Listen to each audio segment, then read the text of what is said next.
మీ business ను develop చేసుకోవాలి అనుకుంటున్నారా? మీ పరపతిని పెంచుకోవాలి అనుకుంటున్నారా? అయితే ఓకే టీవీ ద్వారా L band, aston band ad, scrolling ad, ad with voice overs, logo bug, video ads ద్వారా మీ యాడ్స్ ను పబ్లిష్ చేసుకోండి. సంప్రదించవలసిన ఫోన్ నెంబర్ 8520917933.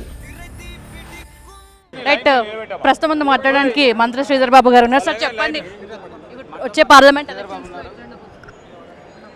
వచ్చే పార్లమెంట్ ఎన్నికల్లో తప్పకుండా భారీ మెజారిటీతో 10 నుంచి 14 సీట్ల వరకు కాంగ్రెస్ పార్టీ ఎంపీ స్థానాలను గెలుచుకోవటం ఖాయం. ముచ్చటగా మూడోసారి మోడీ ప్రధానమంత్రి అయ్యే అవకాశం. ముచ్చటగా మూడోసారి అని చెప్పొచ్చు, వారు 6వసారి కూడా చెప్పొచ్చు. కానీ ఈరోజు మేము ఎందుకు చెప్తా ఉన్నామంటే, ప్రజలకు చేసింది ఏం లేదు, ఎందుకు వాళ్ళు కోటేస్తారు? యువతకు ఉపాధి కల్పించర్రా, ఉద్యోగాలు కల్పించర్రా, ఈరోజు పరిశ్రమలు ఏర్పాటు చేసి ఉపాధి కల్పించర్రా? ఏ విధంగా ఏ కార్యక్రమం చేయకుండా ఒక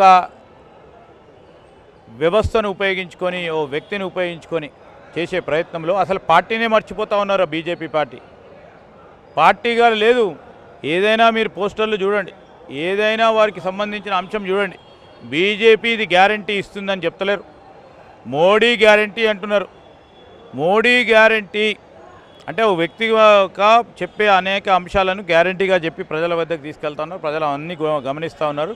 గమనించి కాంగ్రెస్ పార్టీ ఈరోజు మేము గత 2.5 నెలల నుంచి చేస్తూ ఉన్న మా సంక్షేమ అభివృద్ధి కార్యక్రమాలను చూసి తిరిగి సోనియా గాంధీ, రాహుల్ గాంధీ, మల్లికార్జున్ ఖర్గే గారి నాయకత్వంలో మేము పెద్ద ఎత్తున ఈరోజు రాష్ట్ర ప్రభుత్వానికి సంబంధించిన అంశం విషయంలో ప్రజా తీర్పు భారీ సంఖ్యలో మా పార్లమెంట్ సభ్యులందరూ కూడా గెలుపొందడం ఖాయం.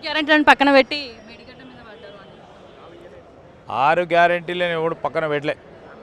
48 గంటల్లోనే 2 అంశాలను ముందుకు పెట్టినాం. 2 నెలలు తిరగకుండానే ఇంకో 2 నెలలు ఇంకోటి పెట్టినాం.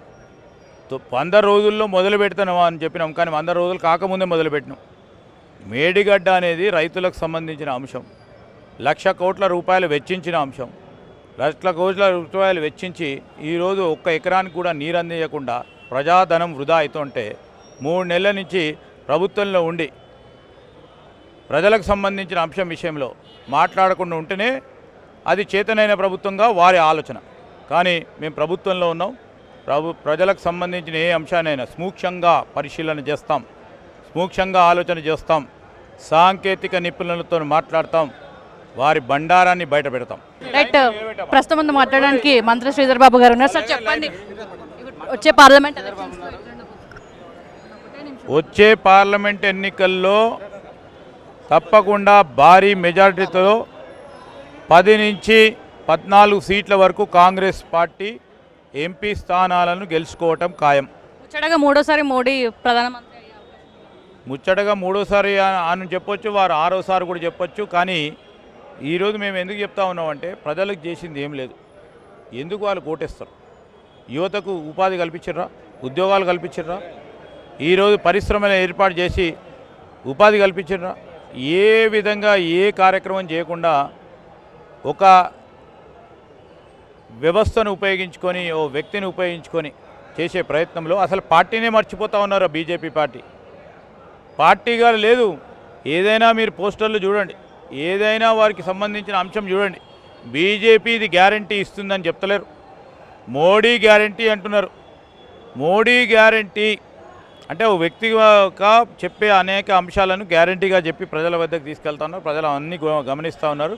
గమనించి కాంగ్రెస్ పార్టీ ఈరోజు మేము గత 2.5 నెలల నుంచి చేస్తూ ఉన్న మా సంక్షేమ అభివృద్ధి కార్యక్రమాలను చూసి తిరిగి సోనియా గాంధీ, రాహుల్ గాంధీ, మల్లికార్జున్ ఖర్గే గారి నాయకత్వంలో మేము పెద్ద ఎత్తున ఈరోజు రాష్ట్ర ప్రభుత్వానికి సంబంధించిన అంశం విషయంలో ప్రజా తీర్పు భారీ సంఖ్యలో మా పార్లమెంట్ సభ్యులందరూ కూడా గెలుపొందడం ఖాయం. పక్కన పెట్టి 6 గ్యారెంటీలను ఎవడు పక్కన పెట్టలే. 48 గంటల్లోనే 2 అంశాలను ముందుకు పెట్టినాం. 2 నెలలు తిరగకుండానే ఇంకో 2 నెలలు ఇంకోటి పెట్టినాం. 100 రోజుల్లో మొదలు పెడతాం అని చెప్పినాం, కానీ 100 రోజులు కాకముందే మొదలుపెట్టినాం. మేడిగడ్డ అనేది రైతులకు సంబంధించిన అంశం, 1,00,000 కోట్ల రూపాయలు వెచ్చించిన అంశం. 1,00,000 కోట్ల రూపాయలు వెచ్చించి ఈరోజు 1 ఎకరానికి కూడా నీరు అందించకుండా ప్రజాధనం వృధా అవుతుంటే 3 నెలల నుంచి ప్రభుత్వంలో ఉండి ప్రజలకు సంబంధించిన అంశం విషయంలో మాట్లాడకుండా ఉంటేనే అది చేతనైన ప్రభుత్వంగా వారి ఆలోచన. కానీ మేము ప్రభుత్వంలో ఉన్నాం. ప్రజలకు సంబంధించిన ఏ అంశానైనా సూక్ష్మంగా పరిశీలన చేస్తాం, సూక్ష్మంగా ఆలోచన చేస్తాం, సాంకేతిక నిపుణులతో మాట్లాడతాం, వారి బండారాన్ని బయట పెడతాం.